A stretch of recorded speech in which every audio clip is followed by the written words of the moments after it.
Alléluia, gloire à Dieu, nous bénissons le Seigneur pour le souffle de vie qu'il ne cesse de nous accorder. Nous sommes très heureux d'être vivants aujourd'hui. Shalom, shalom, shalom, chers frères et sœurs dans le Seigneur. Bienvenue à 1 minute de prière de ce mercredi 13 septembre 2023. Aujourd'hui, le Seigneur m'a mis à cœur de partager avec vous ce passage de l'épître aux Éphésiens, chapitre 5, le verset 3, qui dit ceci, je lis au nom de notre Seigneur Jésus-Christ. Que l'impudicité, qu'aucune espèce d'impureté et que la cupidité ne soient pas même nommées parmi vous, ainsi qu'il convient à des saints. Mon frère, ma sœur, bien souvent nous oublions que les épîtres étaient écrites ou adressées à des chrétiens parce qu'à des églises, comme le cas ici à l'église d'Éphèse par l'apôtre Paul. Et nous lisons la Bible comme si nous étions en train de prêcher aux païens. Mais aujourd'hui, le Seigneur veut parler à son église, il veut parler à ses saints, il veut parler à ses enfants, à ceux qui sont appelés chrétiens. Trois mots qui constituent aussi trois péchés et trois réalités négatives qu'on ne devrait pas trouver parmi les chrétiens. Impudicité, impureté et cupidité. Mais que ne voit-on pas aujourd'hui parmi les chrétiens? L'impudicité. À tel point que certains serviteurs de Dieu, même entre guillemets, se sont livrés à l'impudicité au grand jour. Ça ne se cache plus. On entend tous les jours et on apprend des scandales où un serviteur de Dieu connu sortirait avec ses fidèles, des petites filles même 2 fois. Donc on peut même parler des pédophiles, mais qui se cachent dans l'église comme des serviteurs de Dieu. Et ça, c'est honteux. On a vu des sextapes. C'est qu'on ne voit même pas 2 fois chez les gens du monde, mais remplir les églises où des serviteurs des dieux, entre guillemets, ou des enfants des dieux, des enfants connus des dieux, se livrent à des pratiques qu'on ne peut même pas nommer tellement que c'est honteux.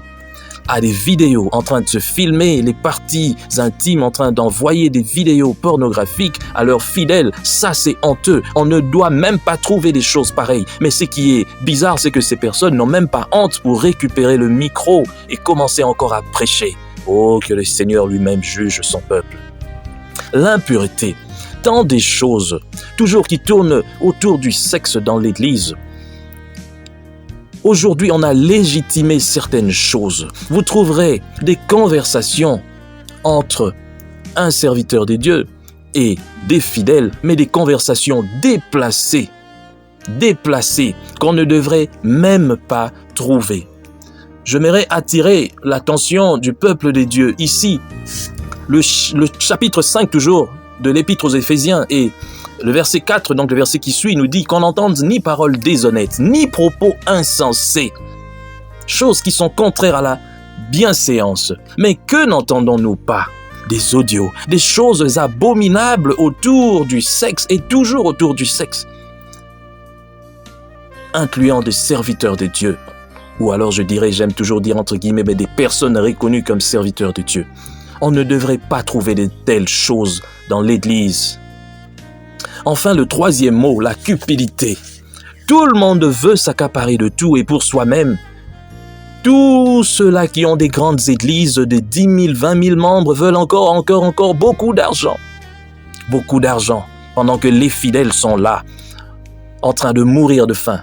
Vous demandez même aux fidèles de pouvoir contribuer encore. Mais où est la différence entre vous, les pharisiens, les sadducéens, que réprimandez Jésus? Comment pouvez-vous dépouiller le peuple des dieux jusqu'à ce point? Des gens qui n'ont pas de travail, mais à qui vous demandez de contribuer pour l'œuvre de Dieu, plutôt que de chercher à les aider, à trouver des emplois, ou alors à créer des emplois pour ces gens. Mais vous les dépouillez encore. La cupidité, tu es cupide, serviteur de Dieu, tu parles de Jésus, tu dis des choses, mais cupide, tu aimes l'argent. Tout ton ministère tourne autour de l'argent. Si aujourd'hui on retirait l'argent, je ne pense pas que tu serais encore en train de prêcher. Parce que tu aimes l'argent, tu aimes le pouvoir, tu aimes être vu et tu ne partages même pas.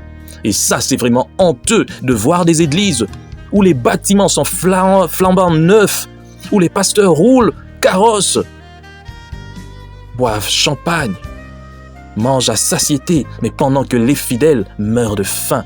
Les enfants ne vont pas à l'école. Certains n'ont même pas où passer la nuit.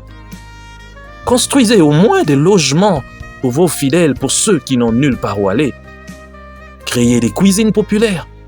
Créez des banques. Créez des écoles. Créez des entreprises, des hôpitaux.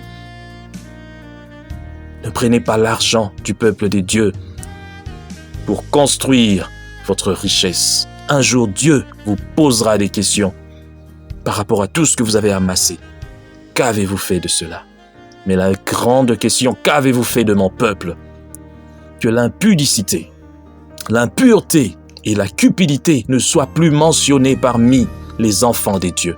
Sortez de ces choses et lorsque vous êtes tombés, retirez-vous. Ne faites pas honte à l'évangile.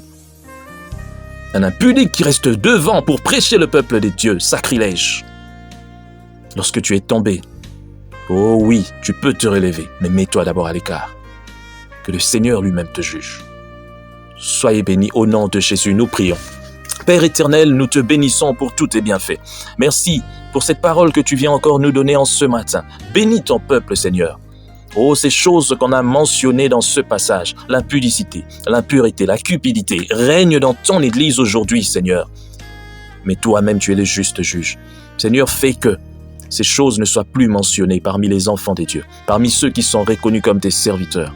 Aide-nous, Seigneur, à être des modèles pour que le monde puisse voir comment nous nous comportons, qu'ils rendent témoignage et qu'ils se convertissent. Au nom de Jésus-Christ, Amen.